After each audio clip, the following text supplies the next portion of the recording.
৭৫ আবার ৭ই নভেম্বর আধিপত্যবাদীদের হাত থেকে রক্ষার জন্য সেদিন সিপাহী জনতার বিপ্লবের মাধ্যমে আধিপত্যবাদের হাত থেকে দেশকে রক্ষা করা হয়েছিল। একইভাবে পরবর্তীতে ৯০ স্বৈরাচারের বিরুদ্ধে এদেশের জনগণ, এদেশের খেটে খাওয়া মানুষ তাদের গণতান্ত্রিক অধিকারকে ছিনিয়ে এনেছিল। কিন্তু তারপরেও ষড়যন্ত্রকারীদের ষড়যন্ত্র থেমে থাকেনি।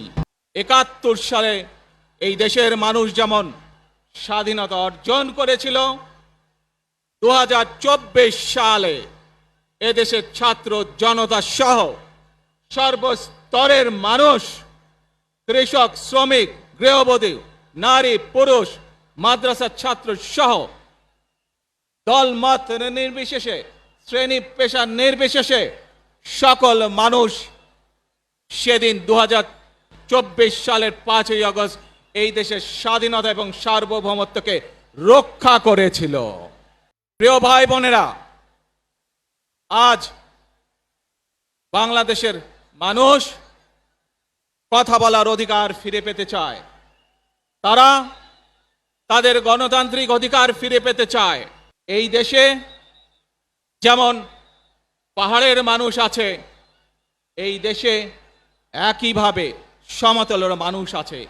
এই দেশে মুসলমান, বৌদ্ধ, খ্রিস্টান, হিন্দু সহ বিভিন্ন ধর্মের মানুষ বসবাস করে। আমরা চাই সকলে মিলে এমন একটি বাংলাদেশ গড়ে তুলব আমরা, যেই বাংলাদেশের স্বপ্ন একজন মা দেখেন। আমাদের শহীদরা নিজের জীবন উৎসর্গ করেছিলেন এই রকম একটি বাংলাদেশ গঠনের জন্য। বিগত ১৫ বছর স্বৈরাচারের বিরুদ্ধে শত শত হাজারো গুম খুনের শিকার হয়েছে শুধু রাজনৈতিক দলের সদস্য নয়, নিরীহ মানুষের প্রতিবাদ করতে গিয়ে অত্যাচার নির্যাতনের শিকার হয়েছে, জীবন দিয়েছে। ২০২৪ সাল মাত্র সেদিনের ঘটনা। কিভাবে আমরা দেখেছি আমাদের তরুণ প্রজন্মের সদস্যরা কিভাবে নিজের জীবন উৎসর্গ করেছে দেশের এই স্বাধীনতা এবং সার্বভৌমত্বকে রক্ষা করার জন্য।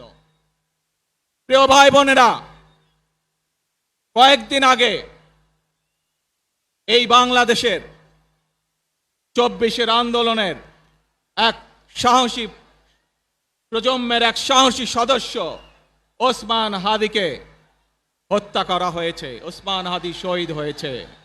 প্রিয় ভাই বোনেরা, ওসমান হাদি চেয়েছিল এই দেশের মানুষের জন্য গণতন্ত্র প্রতিষ্ঠিত হোক, এই দেশের মানুষের গণতান্ত্রিক অধিকার প্রতিষ্ঠিত হোক, এই দেশের মানুষ তাদের গণতান্ত্রিক এবং অর্থনৈতিক অধিকার ফিরে পাক।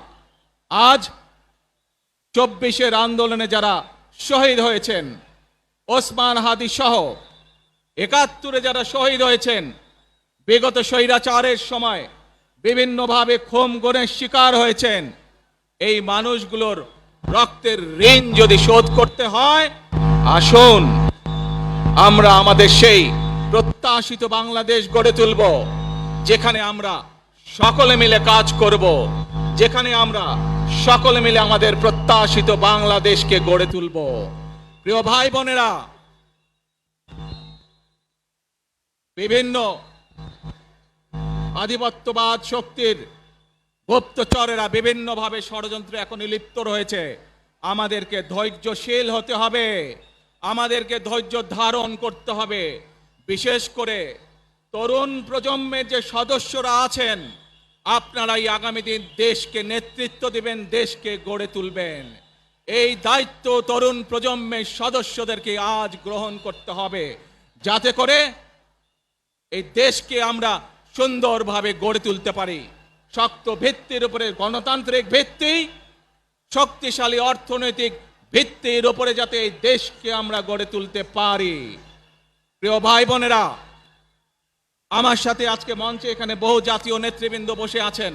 আসুন আজকে আমরা দুহাত তুলে আল্লাহর দরবারে দোয়া করে আল্লাহর রহমত আমরা চাই যে সকল জাতীয় নেতৃবৃন্দ এই মঞ্চে আছেন, মঞ্চের বাইরে যে সকল জাতীয় আরো নেতৃবৃন্দ আছেন, আমরা সকলে মিলে এই দেশকে নেতৃত্ব দিয়ে আমাদের বাংলাদেশের জনগণের প্রত্যাশিত সেই বাংলাদেশকে আমরা গড়ে তুলতে চাই।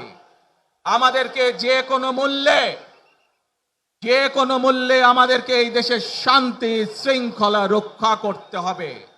যে কোনো উস্কানির মুখে আমাদেরকে ধীর শান্ত থাকতে হবে। প্রিয় ভাই বোনেরা, আমরা দেশের শান্তি চাই, আমরা দেশের শান্তি চাই, আমরা দেশের শান্তি চাই। প্রিয় ভাই বোনেরা, আজ আসুন আমরা সকলে মিলে প্রতিজ্ঞা করি যে ইনশাআল্লাহ আগামী দিনে দেশ পরিচালনার দায়িত্বে যারা আসবে, আমরা সকলে নবী করিম সাল্লাল্লাহু আলাইহি সাল্লামের যে ন্যায়পরায়ণতা, সেই ন্যায়পরায়ণতার আলোকে আমরা দেশ পরিচালনার সর্বোচ্চ চেষ্টা করব।